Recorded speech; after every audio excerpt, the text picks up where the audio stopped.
भला तब नहीं अधर्म हो रहा था, तुम बड़ों का फर्ज निभा रही हो। और उसी समय कहने लगे अर्जुन, कन्हैया मैं भला ऐसे कैसे करूं? और हाथ जोड़ के बोले कि मैं कैसे पार करूं? कन्हैया मेरे पितामह मुझसे बड़े हैं और भला मैं पितामह के आगे युद्ध में भला मैं नहीं जाने वाला। और उसी समय बोले कि मैं कैसे पार करूं? और सब रिश्ते वाले भैया कुछ पावा लगते हैं, कुछ पिता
उसी समय विचार करने लगे मुझसे ये बात नहीं छूटेगा।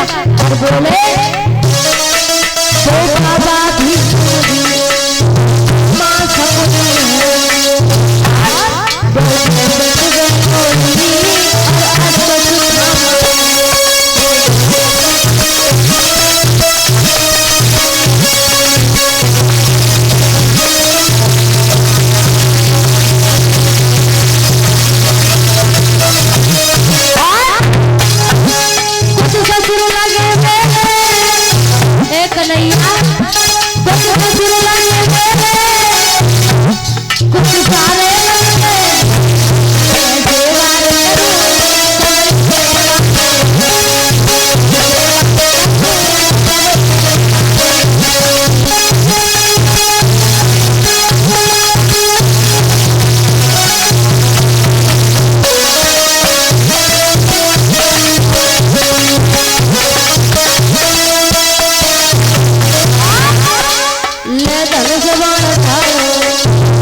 ये सारे अपने भला में कैसे पार करूं?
कन्हैया जवाब देने लगे, अर्जुन आज तेरे सारे रिश्ते नाते निभ रहे हैं और उस दिन की याद कर जब तेरा ही बेटा अभिमन्यु इस रण में मारा गया था, भला तब तेरे रिश्ते कहाँ गए थे।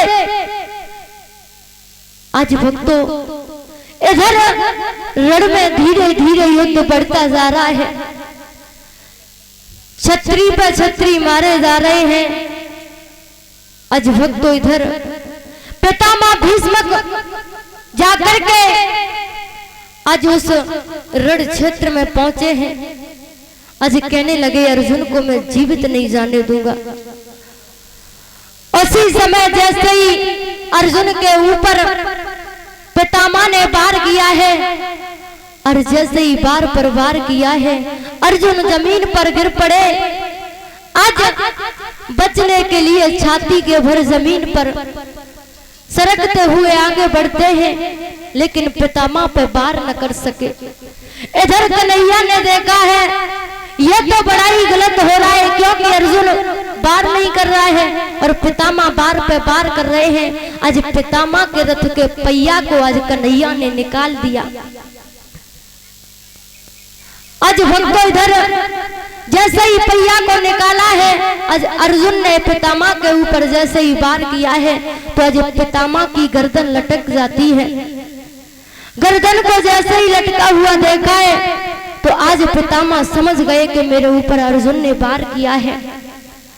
आज शिखंडी को बुलाया है और शिखंडी को बुला करके बोले हैं, शिखंडी तुझे पता है मेरी हालत को देख, मेरी हालत कैसी है, लेकिन मुझे जाते जाते समय मेरे अर्जुन को मेरे पास में बुला दे।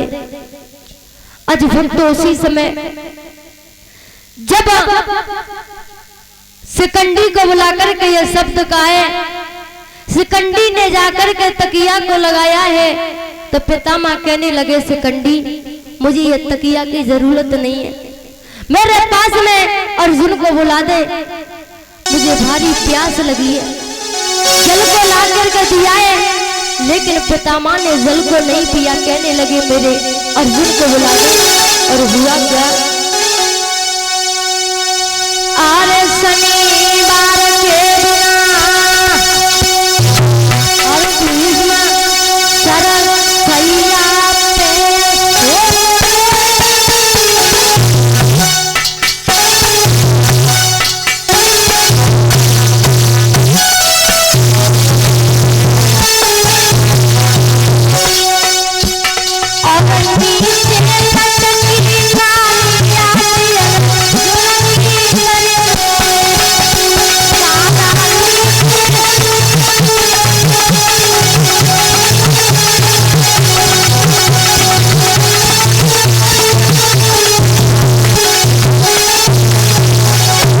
शिखंडी को बुलाया है और कहने लगे जाकर के मेरे अर्जुन को बुला दे, मेरे मुंह में थोड़ा जल डाल दे।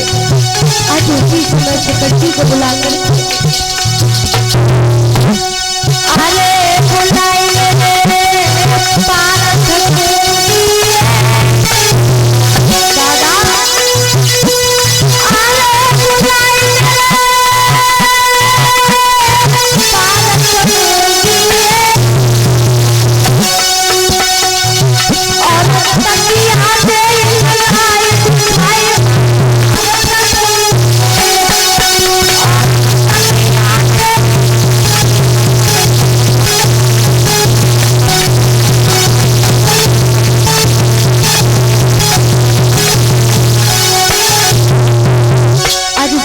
कहने लगा पितामह को जल पी लो, क्या अर्जुन से ही हाथ से पियोगे। आज उसी समय भीष्म को जवाब देके बोले हैं अरे शिखंडी मोय मत शर्मावे,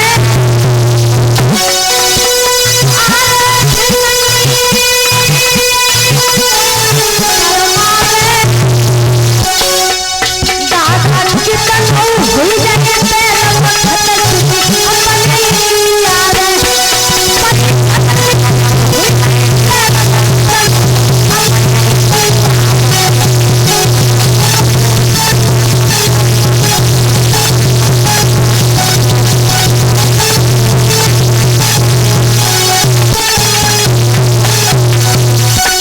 आज उसी समय अर्जुन को बुलाया है।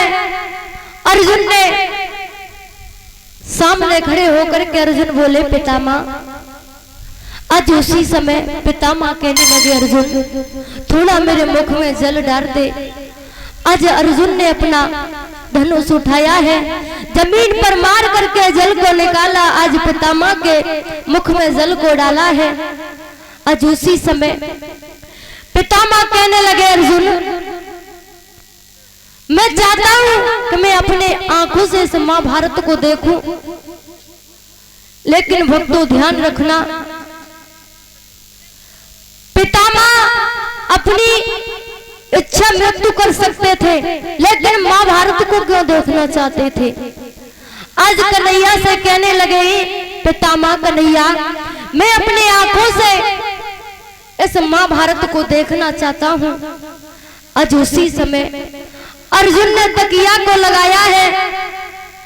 आज उसी समय रण क्षेत्र में जब पितामह सरसैया पर पड़े, लेकिन उसी समय कन्हैया से कहने लगे पितामह कन्हैया मुझे यह समझ नहीं आ रहा कि भला मैं ऐसी हालत में महाभारत देखूंगा, ऐसा मेरे साथ क्यों हो रहा है, मैंने ऐसा अनर्थ कौन सा किया है। उसी समय भक्तों कन्हैया बोले पितामह आपने कोई ना कोई ऐसा तो कार्य किया है जो आपको ऐसी हालत में इस रण क्षेत्र में आपको ये महाभारत देखना पड़ेगा। क्योंकि उसी समय पितामह कहने लगे कन्हैया भला मैंने ऐसा क्या किया है। तो कन्हैया जवाब दे के बोले पितामह 104 वर्ष पहले आपने एक बड़ा ही अनर्थ किया था। आज पितामह कहने लगे वो कौन सा अनर्थ किया है मैंने। कहने लगे कन्हैया पितामह जब तुम 104 वर्ष पहले रथ पर सवार होकर के जब चले जा रहे थे, तो आपके रथ के पहिए के नीचे जब आप रथ पर सवार होकर के जा रहे थे तो वहां पर एक सर्प पड़ा था। जब आपके पहिए की नीचे आया, जब आया तो आपने उसे तलवार की नोक से फेंक दिया। वो सर्प जाकर के वहां पर जो बेलिया का पेड़ था उस पर लटक गया, उलझ गया। और उस सर्प जब उस बेलिया के पेड़ पर उलझा तो उसकी जब मृत्यु हुई तो उसने तुम्हें श्राप दिया था कि जिस तरह मैं इस कांटों में इस जगह पर उलझा हूं, ऐसे मेरी मृत्यु हो रही है, जैसे मेरी मृत्यु हो रही है वैसे तेरी भी मृत्यु होगी। तुम्हें श्राप लगा हुआ है, इसलिए तुम्हें ऐसी हालत में महाभारत देखना पड़ रहा है। इधर भक्तों जब धीरे धीरे महाभारत बढ़ता चला जा रहा है, वीर मारे जा रहे हैं, जब दिन ब दिन वीर मारे जा रहे हैं, सभी भक्त तालियों के साथ में दुलान का संकीर्तन, उसके आगे बड़ा ही सुंदर आख्यान है।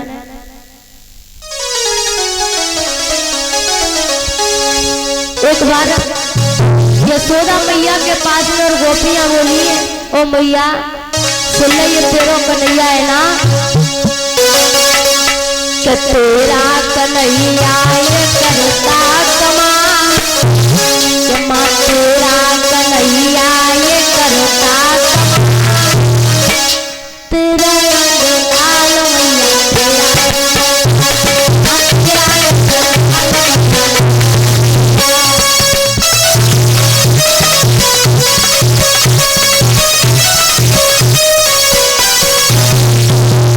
तुम्हारी किस्मत के मालूम पड़ रही है तो लोग का टीवी चल रही है और वे अम्मा बैठी चश्मा लगाएंगे तो मुंह फाड़ हैं दे बैठी है दे अम्मा पीछे देख रही है। तुम्हारी किस्म के तो ऐसे मुंह फाड़ है जैसे रसगुल्ला नहीं के मुंह में डाल हो जाए। ताली बजा लो भैया, ताली बजा लो और देखिए इस ठाकुर जी के दरबार में जो भी झूमना चाहती है यानी नाचना चाहती है वो नाच सकती है। तो जो 84 लाख योनियों में जाकर के नाचना पड़ेगा। अगर यहाँ नाच लोगी तो वह नाचना नहीं पड़ेगा। तालियों के साथ